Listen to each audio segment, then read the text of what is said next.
Nod your head if you're pissed off.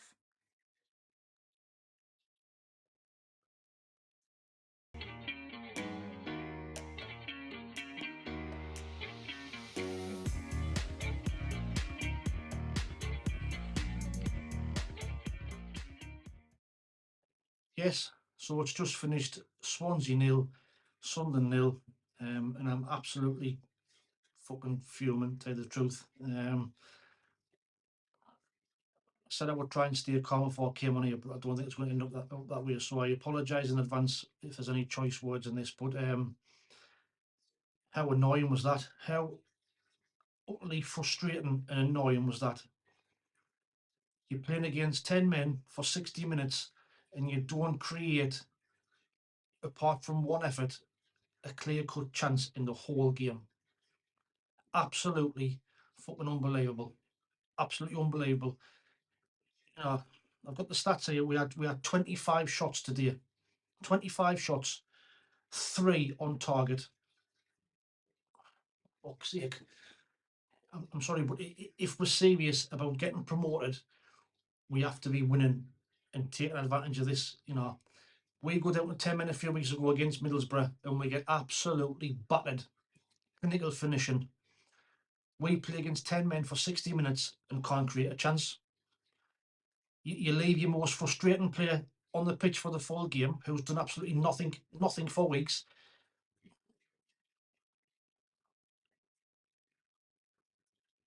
We started the game with the same team. We started the same team. You know, we thought Joe was going to get a rest in Tony Mowbray's press conference. It looked like he was going to give him a rest, maybe start Pritchard or El Shish, who knows. But we started off with the same team.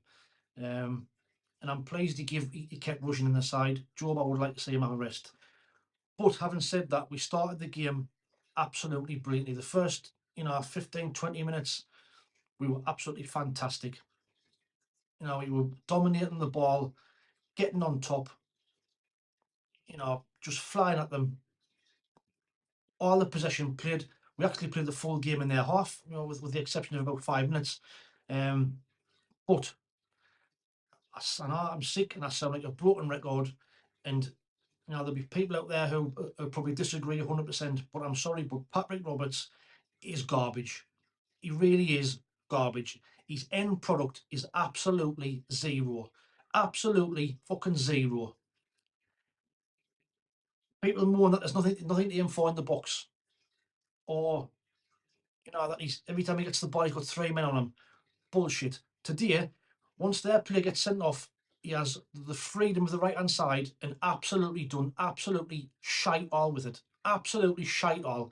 His final ball is absolutely bollocks. Time and time again. And what do? We keep him on the pitch. Like I say, they go down to 10 men after half an hour. Charlie Patino gets sent off for 2 fouls. The second one, if I'm honest, was a little bit soft. I'm not sure if it was a booking. Ekwas kind of turned him. Lads just followed through. Is it a yellow card? I'm not too sure. But anyway, a referee sends them off. And it's more the same. We even get more of the ball. But again, we create out. We do out with it. One shot. Roberts has a shot in the first half, which is saved by the keeper onto the post. And that's kind of the only clear cut. Russian had a clear cut chance in the first 10 minutes when Joe played him through. Should have scored.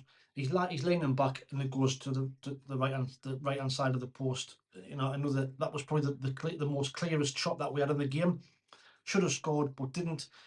But anyway, we then get to half time. It's 0-0, and it was looking like it was going to be one of them games. You could just say their goalkeeper's having a worldie. We were again sloppy in the final third. Couldn't pick a killer ball out like we do in every fucking week. And then second half, I thought we started the second half terrible. We were sloppy. We kept giving the ball away. The tempo dropped off a little bit, and it was, it took us 15, 20 minutes. I thought for 15 minutes to get out of stride.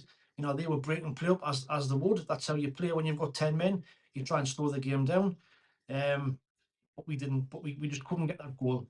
And then another absolutely fucking crazy decision for me. In 55 minutes, he takes off Russian, the only player who looks like he's even liable to score a goal. Takes him off. takes off Job and takes off Huggins, and then he brings on Dak, Pritchard, and Emir. And to be fair, the three of them did absolutely fuck all. What did they do? Nothing changed. Nothing changed. Time and time again, we're trying to walk the ball in the back of the net, and the final ball keeps on breaking down. It's just absolutely frustrating as fuck. It really is.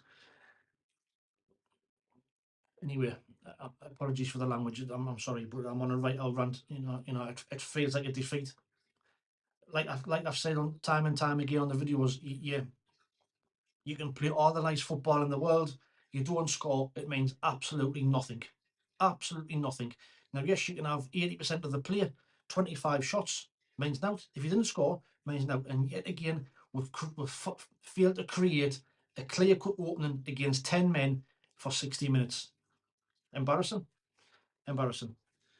And add insult to injury, Luke O'Nien and Ballard both get booked and are both missing the next game. Now O'Nien I'm not too bothered about, because I was wanting O'Nien out of the side anyway for a bit to have a proper centre half in there, but I didn't want Ballard to be out with him. So now the chances are we're going to see Sealed and Triantis against Birmingham. And Swansea today, they had the best chance. Again, Luke O'Nien in the first half, not even watching the ball, watching the man, wrestles the man to the floor, chucks him over. It's a clear-cut penalty. They've got the best chance of the game. Anthony Patterson saves us. That's the clearest opportunity of the whole game. Anthony Patterson has bailed us out the shite, which would have been a defeat. I don't know what else there is to say. I'd like to hear your thoughts on the game. Maybe I might see it different tomorrow. It's just finished. I'm proper raging. I'm proper raging about the performance. And I'll probably get pelters about, we played well. Should have, on another day we score 4 or 5 bollocks. On another day we don't score 4 or 5, because we've seen that game time and time again this season where we dominate the ball and didn't score. Leicester did the same, couldn't score. It's just it's getting beyond the joke. And again, not having a fucking centre forward, a proven centre forward who's there sniffing to put the ball in the back of the net, it's killed us again. It's killed us again. But anyway, on to Birmingham next weekend. See what happens. But we'll see. We've got the two recognised centre halves out. We're going to be playing with Sealed and Triantis, no doubt, unless he does something unbelievable. Will we ever see a 4-4-2 from him? I didn't know. Was the change of formation the right thing to do? He kind of went 3 at the back today when he made the substitutions. But for me, the 3 subs didn't do anything. Dak, Pritchard did absolutely nothing. Did absolutely shite all, apart from give the ball away. Dak never got in the game. He had 1 shot, but apart from that, just ambled about. Emir just looked like he couldn't give a shit. And Pritchard, little fancy touches, but he's crossing. Every time he gets a chance, he overrates the cross. Roberts hits the first man, runs into trouble, runs it out to play. Anyway, that's just my thoughts on the game. Let us know what you think. Man of the match for me, Trey Hume, just because he bombed up and down all game. Well done to Swansea. And that's how you play when you've got 10 men, you dug in, bodies on the line, grafted every one of us, deserved the point. When you're playing against, 11 men who just gone through the motions and, tried to walk the ball in the back of the net, got in the urgency, this is what happened. So well done to yous. Well done to the Sunderland fans who were down there. Absolutely fantastic all game. Willing the team on. Again, just deserved a lot better. But maybe I might calm down this time tomorrow. I might have been overcritical. I might be a bit more calm, and I might have been a bit overly harsh, but we'll see. But that's enough from me. We'll see you later. Ta-ra.